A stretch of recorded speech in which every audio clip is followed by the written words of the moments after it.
আপনার পজিশনে যত ফাইট হবে আপনার পারফরম্যান্সটা তত আপ হবে। তার জায়গা থেকে বেস্ট আমি আমার জায়গা বলে তো আপনার টিকে থাকতে হলে চ্যালেঞ্জিং সব সময় থাকে। আপনার প্রতিটা মুহূর্ত প্রতিটা সেকেন্ড বলেন, এবং যখন আমরা আপনার মাঠে একটা জিনিস, মাঠের বাইরে আরেকটা জিনিস। আমরা যখন এই প্রতিদিন আমরা মেনটেন করি সব কিছু, আমাদের তো একটা শিডিউলের ভিতরে থাকতে হয়। সো সব কিছুর সাথে আমাদের সংগ্রাম তো চলেই। আপনার মাঠের ভিতরে বলেন, মাঠের বাইরে বলেন, আমরা যে এই ফিটনেস নিয়ে কাজ করতে হয়, আমাদের ফুড এভরিথিং। সো আমি মনে করি যে এগুলো অনেক ভালো। আপনার এই যত আপনার পজিশনে যত ফাইট হবে আপনার পারফরমেন্সটাও তত আপ হবে। না, এটাই আমার মেন পজিশন। আমি লেফটেও খেলতে পারি, রাইটেও খেলতে পারি। সো আমি কোচ সবসময় আমাকে বলে যে তুই রেডি থাকিস, যখনই যে পজিশনে নামাই দেবো আমি সবসময় প্রস্তুত। আমি যখন প্রথম নাম্বার 9-এ স্টার্ট করি তখন আমি সিলেট একাডেমিতে ছিলাম। তারপরে আমাকে আমার কোচ ছিল রাজ্জাক স্যার, উনি আমাকে বললো যে তুমি নাম্বার 9 থেকে যদি তুমি লেফট উইং দিয়ে স্টার্ট করো এটা মেবি তোমার জন্য ভালো হয়। কিন্তু আমাকে এই নেপালে যখন আমি আন্ডার 15 খেলি তখন আমাকে প্রথম 1-2টা ম্যাচ আমাকে নাম্বার 9-এ ট্রাই করা হয়েছে। তারপরে কিন্তু আমি আবার লেফট উইংয়ে শিফট হয়ে গেছি। খেয়াল করলে বুঝতে পারবেন যে আন্ডার 15 আর হলো ন্যাশনাল টিম, এটা কিন্তু টোটালি ডিফারেন্ট একটা স্টেজ।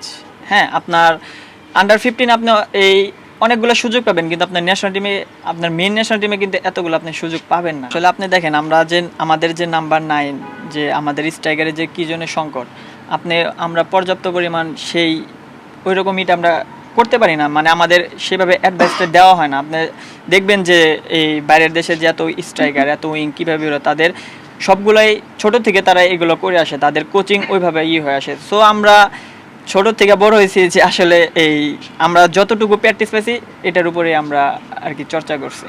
এটা আমি বলবো যে অবশ্যই ফাহমিদুল ভালো, কারণ সে বাইরের দেশে আপনার এই বাংলাদেশের তুলনায় আপনি সে যেমন ইতালিতে বড় হয়েছে, অবশ্যই বাংলাদেশের থেকে ইতালির ফুটবল অনেক এগিয়ে, এটা তো কোনোই নাই। সো আমি মনে করি যে সে তার জায়গা থেকে বেস্ট, আমি আমার জায়গা থেকে বেস্ট। হ্যাঁ, এটা আসলে অনেকটা উপকার করে। আপনি দেখেন আমরা যখন ইন্ডিয়া ম্যাচে খেলছি, হামজা ভাই ছিল দেখে কিন্তু আমরা একটা ভালো একটা রেজাল্ট নিয়ে আসতে পারছি। সে যেভাবে আপনি দেখেন যেখানে বল ছিল সেখানে উনি ছিল।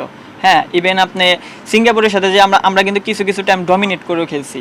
এটা একমাত্র শুধু আমাদের মিডফিল্ডটা স্ট্রং ছিল। আমাদের হামজা ভাই আপনি দেখেন তাকে বল দিলে কিন্তু সে কিন্তু একটা মিস করতো না। এটাই হলো আমাদের মেন ছিল আর কি। এক দিক দিয়ে কষ্ট, আর এক দিক দিয়ে যদি আমি দেশের দিক চিন্তা ভাবনা করি তাহলে আমি প্রফেশনাল প্লেয়ার হিসেবে এটা আমার দায়িত্ব বলেন। আসলে যেহেতু আমাদের এখন লিগ শেষ, ন্যাশনাল টিমের খেলাও নাই একদম, আমাদের প্রায় 3-4 মাসের মতো হাতে টাইম আছে। সো এখন আপাতত আমি 10-15 দিন আর কি এই রেস্টই করব। রেস্ট করার পরে তারপরে জিম বলেন, তারপরে আমার যেগুলো ভুল ছিল বা যেগুলো আমার উইক পয়েন্ট ওগুলো নিয়ে আমি কাজ করবো আর কি। তাহলে আপনার ম্যানচেস্টার ইউনাইটেডের সাথে আপনার খেলা হলো একরকম হবে, বাংলাদেশের সাথে খেলা কিন্তু সেম হবে না, অবশ্যই হবে না। যেহেতু তাদের আরেকটা অ্যাডভান্টেজ থাকবে যে তাদের ঘরের মাঠে খেলা, হোমে খেলা। হয়তো আমাদের এই কিছু টাইম আমাদের একটু কষ্ট হবে। সো আমরা যদি এটা মানায় নিতে পারি আমার মনে হয় যে ভালো কিছু হবে। ও ভুটানের সাথে প্রথমে স্টার্ট করছে, তারপরে ওর সেকেন্ড ম্যাচ ও কিছু টাইম একটু মনে করেন যে, কিন্তু আমার মনে হয় যে না, ও আরও যত দিন যাবে ভালো করবে এজ এ ইয়াং প্লেয়ার হিসাবে। সো আমি মনে করি সব কিছু মিলে আমাদের সামনে ভালো কিছু হবে ইনশাআল্লাহ।